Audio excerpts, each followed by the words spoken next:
在上期节目中，我们做好了珊瑚农场。这边箱子呢，我们可以打开看一下。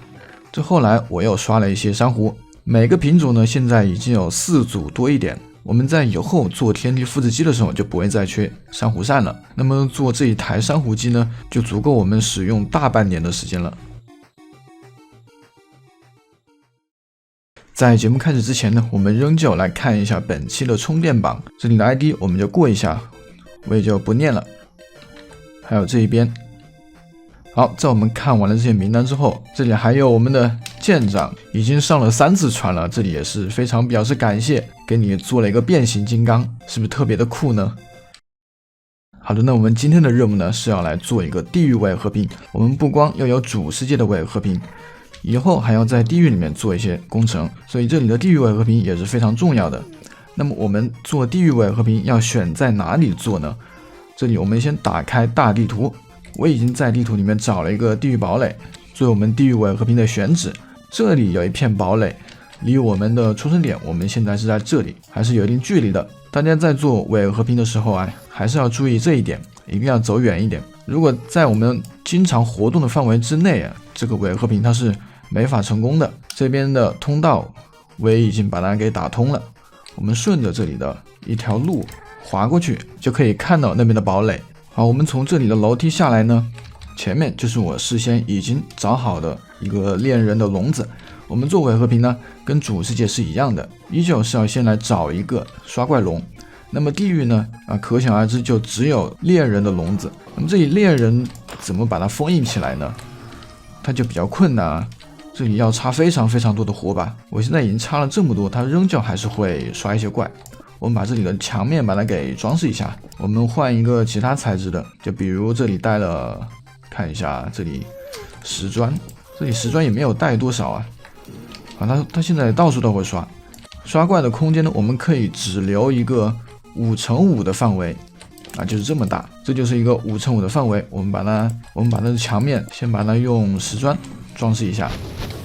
你看，我非得给你插这么多火把，你才会安分一点。好，我们继续把这个墙给装饰一下。这里挖的坑呢，要尽量的深一点，还是跟之前一个道理啊。它的刷怪笼的下方一定要让这个怪距离这个刷怪笼有4格以上的距离。所以这个坑呢，我们要接着挖个大概7、8格左右啊就可以了。我怎么又把这个刷怪笼的顶上面忘了覆盖方块了？做的时候一定要记得要把上面，它自己下来了。好。我们赶紧上去啊！这怎么放啊？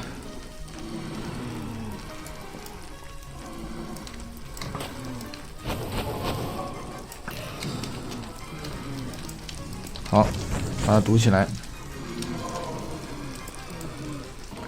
好，我们现在用灵魂出窍，在这个角落里面观察里面的动态。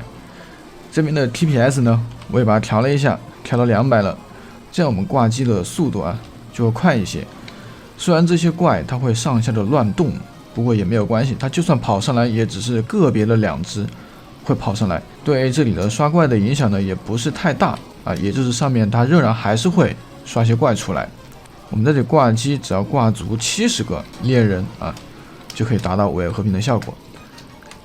然后挂机出了70个之后，我们要在另外一个区块我们打开 F3+G， 这个区块就是用来堆积怪的。然后要在旁边第一个区块啊，然后第2个区块给它做一个传送门。我们从传送门里面离开，大家注意离开呢，一定要从主世界再飞回出生点啊，就不要从这里走。从这里走，那你这里挂机挂了半天也就白费了。现在挂机呢，好像有100多只了。我们可以看左上角1冒号那一栏，已经有135个了。这里不光是这里有一个笼子啊，这下面还有一个笼子。看到这下面还有一个笼子，他们也会刷怪，刷的怪呢，这里也有，这个小空间里面也有很多只。这样我们刷怪的数量已经差不多到位了，就可以来做一个地狱门，从这里离开，到时候再从出生点再进地狱看一下其他地方是否还会刷怪。其实我们现在就可以到地狱堡垒其他地方转一下，毕竟我们也是有灵魂出窍，看其他的地方的怪也是看得很清楚。现在，哇，外面好安静啊！对，现在怪的话全都已经堆在我的身旁了，其他地方是不会再刷怪了。那么我们现在就可以做一个门，从这里离开了。好，我们再切回到我们身上，打开 F3加 G 啊，查看一下这里的区块。我们要从这个地方啊，从这里做一个门，再往里面去一个啊，就免得阻挡我们这里的楼梯。我们黑曜石呢也是带了很多，这里就做一个门。做完门呢，我们还要在这里给它做一个加载的装置。加载地狱门呢，就还是用之前的方法，往地狱门里面投东西。我们好像没有带工具啊，我们这里得跑一趟啊。红石有没有？但是没有发射器。好，我们先准备材料啊，再来做一下这里的地狱门加载器。好的，我们现在地狱门加载呢也已经把它做好了。这里跟之前的伪和平的加载方式是一样的，只不过这里用到了2个粘液块，不像之前做的那里只用了1个粘液块。这个复制地毯的机器呢，它也是在不同的地方做法是不一样的，有的地方它用1个粘液块可以刷，有的地方它不行。所以这里就下面放了一个死珊瑚，上面呢再放了一个地毯，把它复制出来的地毯送到漏斗矿车里面，这里呢就会漏到投掷器里面。上面弄了一个循环时钟啊，和上次是一样的。这里是一个循环时钟，我们搭上去看一下。好，仍然这里是2个4档的中继器，然后连到一个是连到这里的投掷器，第2个呢是连到了这里下面那个粘性活塞，最后把它推到传送门里面去。为什么推到传送门里面要这样推呢？上次我也已经讲过了，每次让它在同一个地方啊，在同一个坐标进入传送门里面，这样可以减少很多卡顿。我们再到地狱那边去看一下啊，我们从这个门里面走进去，然后地狱这一边呢，那边过来的地毯就会被下面的漏斗矿车给接住，然后漏到这下面的投掷器里面。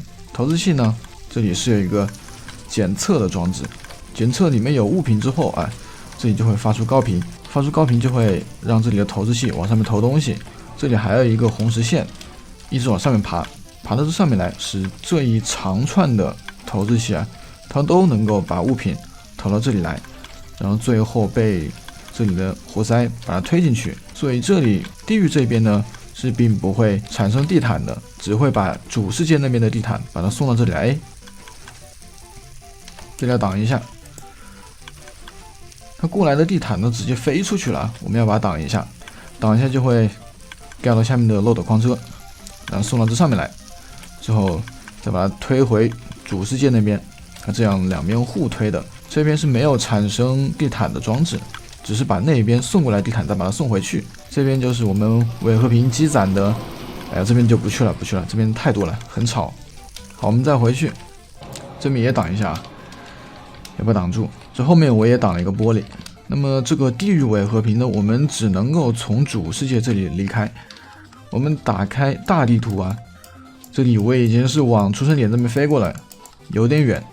然后这里不知道是怎么回事，这里为什么会加载几个区块，我也不知道。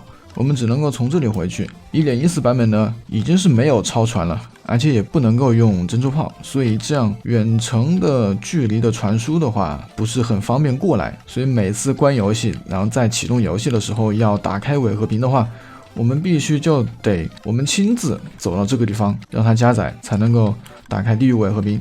所以现在这个交通啊是一个问题，我不知道有没有其他的小伙伴知道可以怎么样很好的解决这个交通问题。好的，那我们现在呢就飞回出生点那边啊，去看一下，随便找一个地狱门进去看一下，看看现在地狱是否是真的没有怪啊。